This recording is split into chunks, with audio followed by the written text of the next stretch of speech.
So now that we are progressing towards the end of all that campaigning taking place for the US presidential polls, Kamala Harris, on her part, delivering her closing arguments, and this was very close to the White House in Washington.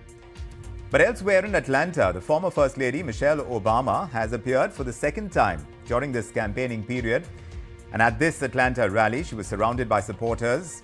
In Washington, of course, Harris has claimed to provide the new leadership for Americans.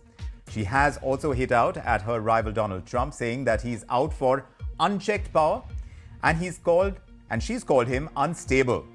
That was part of that speech that Harris made. Listen in to what she said. We know what Donald Trump has in mind. More chaos, more division, and policies that help those at the very top and hurt everyone else. I offer a different path, and I ask for your vote. This is someone who is unstable, obsessed with revenge, consumed with grievance, and out for unchecked power. Donald Trump has spent a decade trying to keep the American people divided and afraid of each other. That is who he is. But America, I am here tonight to say that is not who we are. While that's what we got from Kamala Harris as part of her closing arguments as she wound down her campaign, Donald Trump, on his part, has retaliated in a post via the X platform, accusing Harris of running a campaign of hate. Trump's campaigning handle has also posted a video of President Biden calling Republican supporters garbage. Trump has said both Biden and Harris are quote-unquote unfit to be the president of the United States. This is what we got from Donald Trump. I don't know the Puerto Rican that I know, or Puerto Rico where I'm in my home state of Delaware. They're good, decent, honorable people. The only garbage I see floating out there is his supporters. So that's the part that we got from Joe Biden. And of course, that tweet that came in was from Donald Trump. And he was reacting to what Biden has said to discuss what's really at play now as we wind down the presidential campaigning in the U.S. Let's bring in our guest. Meera Shankar is former Indian ambassador to the USA and Germany. She joins us along with Dr. Uma Purushothaman, who is associate professor for the U.S. Studies Division at the School of International Studies at JNU. Great to have you, ladies. First to you, Uma Purushothaman. Kamala Harris has spoken about ending divisiveness in her campaign speech in Washington, also offering to nominate a Republican in her administration if she wins. Do you think this is a strong bid to offer this contrast to what Trump stands for, in perception at least? Or is this truly what she can deliver at a time when people are calling this election the most polarizing ever in American history? Well, it's probably the most polarizing elections that we have seen recently. But what Kamala Harris says and what she does are two different things. On one hand, she says she's called him, her supporters have called Trump literally a Nazi. She's talked about his desire for unchecked power. And on the other hand, she's also saying that, I'll not be as divisive as Trump. So I'm not sure that argument is going to wash very well with voters. And I think most polls would show that her arguments about democracy being at risk have not gone down very well with voters. I believe the voters are much more interested in issues relating to the economy, to immigration, to inflation, and all of that. The risk to democracy or the divisiveness is not something which is going to get her more votes from the undecideds. I think she's probably got to focus more on the strong points of the Democrats, try-selling. I mean, there's very little time now, try-selling what the Biden administration has done for the economy and focus on abortion, because that is where she's got a huge lead among the women. So I think perception-wise, while she's saying she's not going to be divisive, and it is also a fact that a lot of Republicans are supporting her, but then she's also been making these personal attacks against Trump in recent times as he's closed the gap vis-a-vis her lead in the polls. So you're saying by virtue of the fact that Kamala Harris has been talking about Trump, in divisive terms, calling him a Nazi. And yes, that rhetoric has been flying around. Now, President Biden has responded, and we just heard him over there, Meera Shankar, those divisive remarks from a Trump rally where a comedian in the Trump rally referred to Puerto Rico rather disparagingly. And Biden has criticized what he called the garbage of Trump's rhetoric. He emphasized it as harmful and contrary to American values. But Trump is claiming, in his retort to what Biden is putting out, that the comments show contempt for Trump supporters. And then Biden clarifies that he was specifically condemning the comedian's language, not directing his comments at Trump's broader base. He was trying to highlight his aversion to rhetoric that divides Americans by ethnicity, by background. So we circle back to this divisiveness that seems to mark this election. You'd agree with that? I think it reflects how divided America really is over what policies they should pursue for the future. And the fact that social media has re-emphasized or reinforced these divisions, making it difficult for candidates to actually cross the aisle and try to reach out to the other side. Kamala Harris has made an effort because you have 200 former traditional Republican conservatives, senior officials of the Bush administration, of Mitt Romney, or people who worked with John McCain, who have come out in support of Kamala, and also Liz Cheney and others who have actually been campaigning with her on rallies. She's also promised to have a Republican in her cabinet. But now the thing is that the Republican Party is no longer the party of Bush. It is no longer the party of Mitt Romney or John McCain. It is the party of MAGA. And there, Trump, I would say, is almost like a religious cult figure. He's not like a normal political leader. And, you know, last presidential campaign he was in, he made the statement that I could stand on a street in New York and shoot someone dead, and my supporters would still support me. And I think that really is the position today. The race is very tight. Yes. And I think that, you know, what the Democrats are doing is to try to put out there Yes. the anxieties that they and others have about what might happen to America. Yes. Trump become the president. Correct. There are these fears of violence unfolding, that there would be litigation, that Trump will not concede in case he loses. But meanwhile, many experts believe, Uma Purushottanam, that many are of the opinion, at least as far as Trump or a Harris administration go, that these two may not be very different from India's perspective. But I still wonder how it could not, considering that Trump may block technology transfers for one, may raise tariffs on Indian goods as a tit-for-tat measure because he says we are tariff kings. That's what Trump is saying about India. He could be more protectionist of American corporate interests in India. And we know how he isn't pro-American involvement in international organizations like the United Nations. He's gone after NATO allies for not footing bills. Just going by everything he did in his term and what he's indicating through this campaign, what's your sense of how Trump is stacking up in this entire push towards, being able to level up with what Harris brings to the table? Well, actually, what all of what you said is true, but it doesn't take away from the larger fact that both India and the United States still have worries about China's rise, right? And whether it is a Republican administration or a Democratic administration, the larger picture is going to be that the United States and India will work together to manage China's rise. So that's going to be the same whether it's a Republican or a Democratic administration. And it's not like we've not had problems with the Democrats. I mean, you've seen the optics around all of this talk about,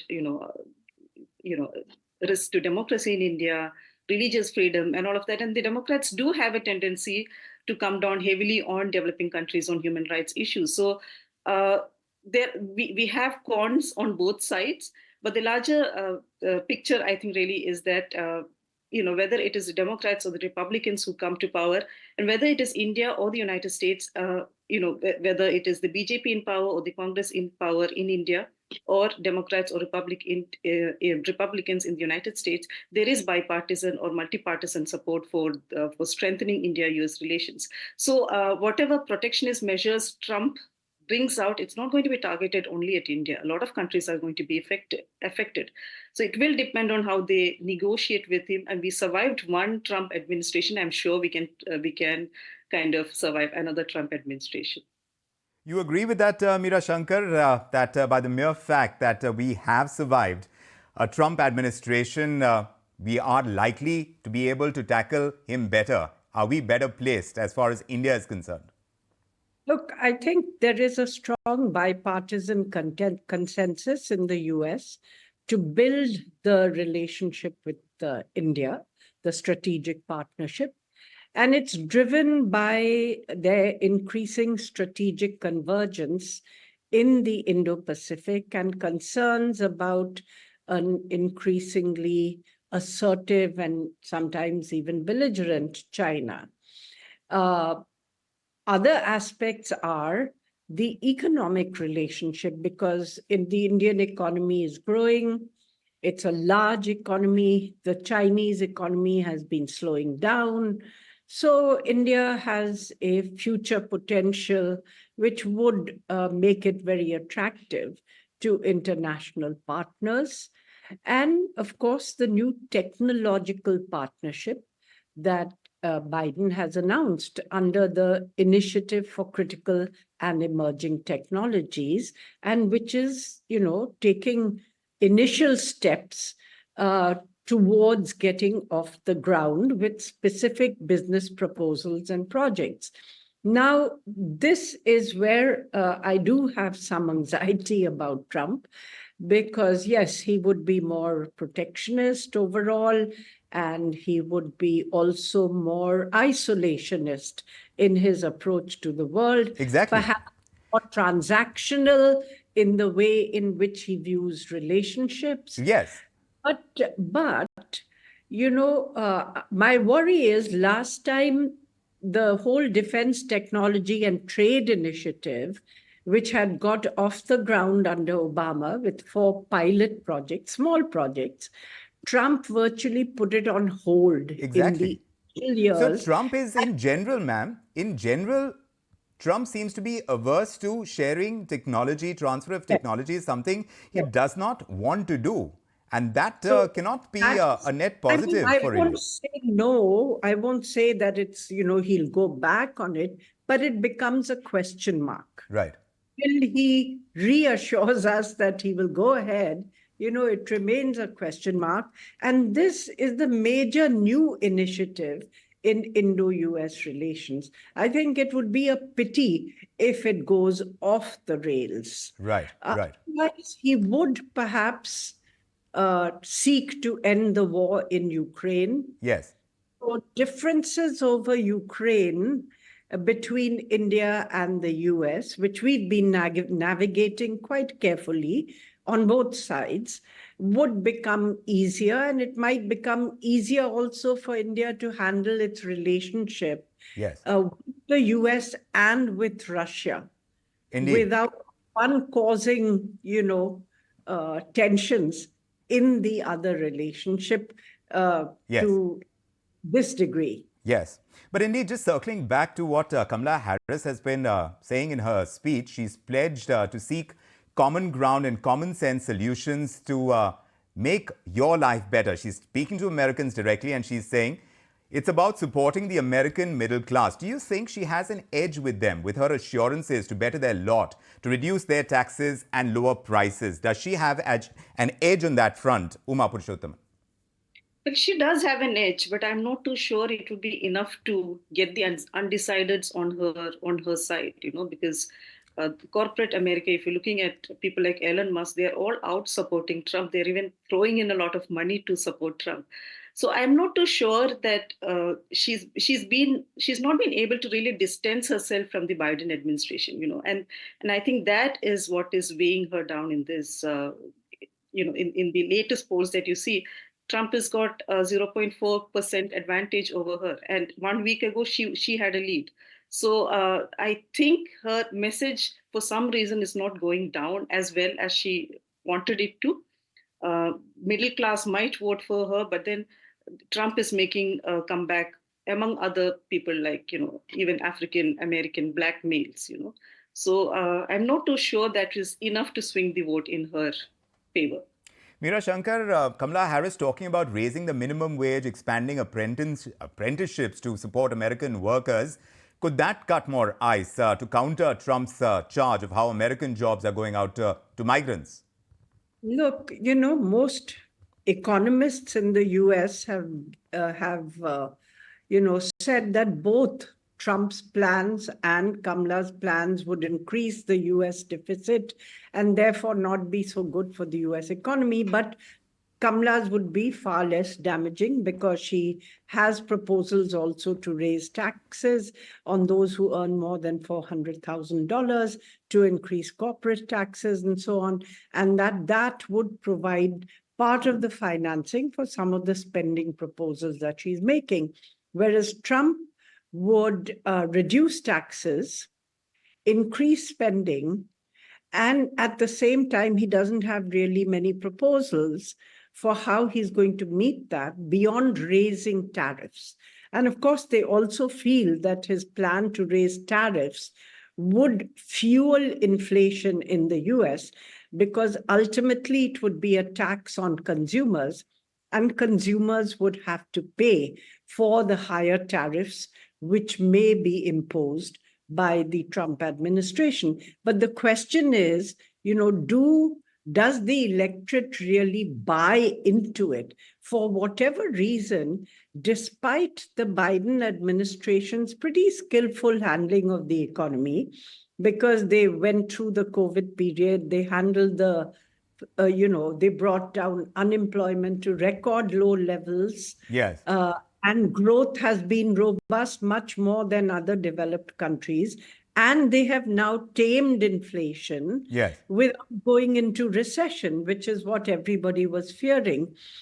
But for whatever reason, this sense of feel good about the economy is not shared by the average voter. Yes. Because for the initial years, inflation was very high. Yes. It meant mortgages increased for ordinary consumers, the payout on their house loans or house rentals increased. Indeed. It meant, when you went to shop, your dollar went a much smaller way, in meeting your requirements. So for whatever reason, this actually skillful handling of the economy has not translated into public conviction. Yes.